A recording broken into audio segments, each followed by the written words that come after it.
Love is a piece of paper torn to bits.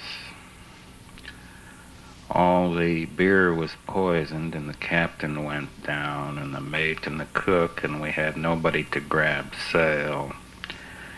And the northwester ripped the sheets like toenails, and we pitched like crazy, the hull tearing its sides, and all the time in the corner, some punk had a drunken slut, my wife, and was pumping away like nothing was happening. And the cat kept looking at me and crawling in the pantry amongst the clanking dishes with flowers and vines painted on them until I couldn't stand it anymore and took the thing and heaved it over the side. Something for the touts, the nuns, the grocery clerks, and you. We have everything and we have nothing. And some men do it in churches, and some men do it by tearing butterflies in half. And some men do it in Palm Springs, laying it into butter blondes with Cadillac souls. Cadillacs and butterflies, nothing and everything. The face melting down to the last puff in a cellar in Corpus Christi. There's something for the touts, the nuns, the grocery clerks, and you. Something at 8 a.m., something in the library, something in the river. Everything and nothing. In the slaughterhouse, it comes running along the ceiling on a hook, and you swing it. 1, 2, 3, and then you've got it. $200 worth of dead meat, its bones against your bones, something and nothing. It's always early enough to die, and it's always too late, and the drill of blood in the basin white, it tells you nothing at all, and the grave diggers playing poker over 5 a.m. coffee, waiting for the grass to dismiss the frost. They tell you nothing at all. We have everything and we have nothing. Days with the glass edges and the impossible stink of river moss, worse than shit. Checkerboard days of moves and counter-moves, fagged interest with as much sense in defeat as in victory. Slow days like mules humping it slagged and sullen and sun-glazed up a road where a madman sits waiting among blue jays and wrens, netted in and sucked a flaky gray.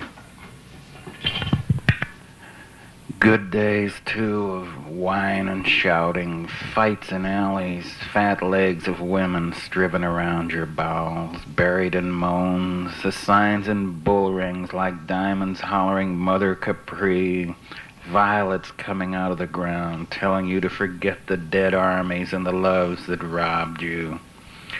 Days when children say funny and brilliant things, like savages trying to send you a message through their bodies while their bodies are still alive enough to transmit and feel and run up and down without locks and paychecks and ideals and possessions and beetle-like opinions. Days when you can cry all day long in a green room with the door locked. Days when you can laugh at the bread man because his legs are too long. Days of looking at hedges and nothing and nothing. The days of the bosses, yellow men with bad breath and big feet, men who look like frogs, hyenas, men who walk as if melody had never been invented, men who think it is intelligent to hire and fire and profit, men with expensive wives they possess like 60 acres of ground to be drilled or shown off or to be walled away from the incompetent. Men who'd kill you because they're crazy and justify it because it's the law. Men who stand in front of windows 30 feet wide and see nothing. Men with luxury yachts who can sail around the world and yet never get out of their vest pockets. Men like snails, men like eels, men like slugs, and not as good. And nothing. Getting your last paycheck at a harbor, at a factory, at a hospital, at an aircraft plant, at a penny arcade, at a barber shop, at a job you didn't want anyway.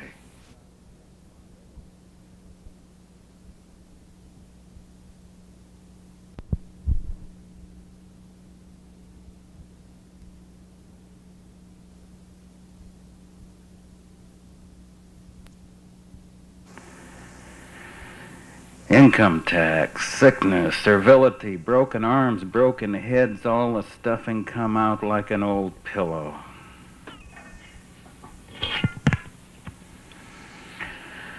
We have everything and we have nothing.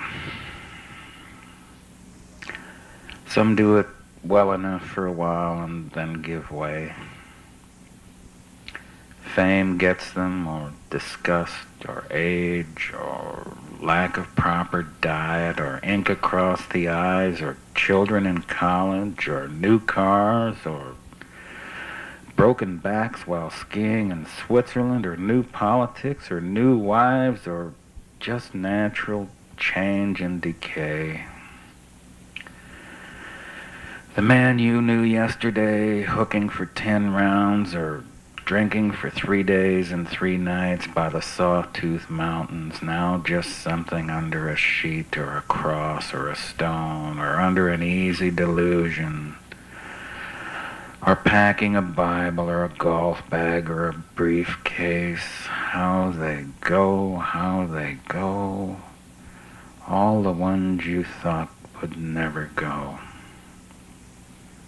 Days like this, like your day today. Maybe the rain on the window trying to get through to you.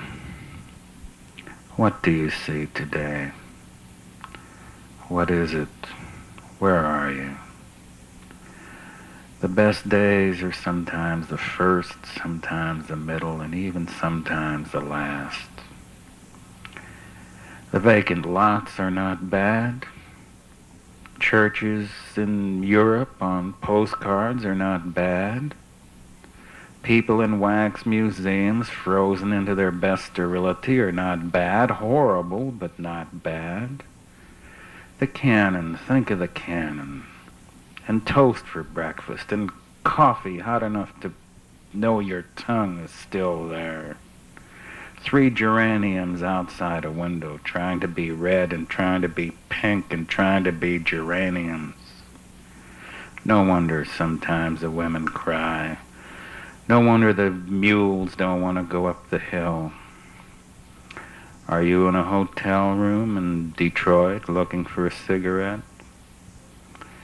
One more good day, a little bit of it. And as the nurses come out of the building after their shift, having had enough, 8 nurses with different names and different places to go, walking across the lawn. Some of them want cocoa and a paper. Some of them want a hot bath. Some of them want a man.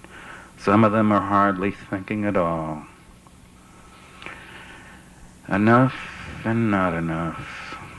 Arcs and pilgrims, oranges, gutters, ferns, antibodies, boxes of tissue paper. In the most decent, sometimes sun, there's the soft smoke feeling from urns and the canned sound of old battle planes. And if you go inside and run your finger along the window ledge, you'll find dirt, maybe even earth. And if you look out the window, there will be the day. And as you get older, you'll keep looking, sucking your tongue in a little. No, maybe. Some do it naturally, some obscenely, everywhere.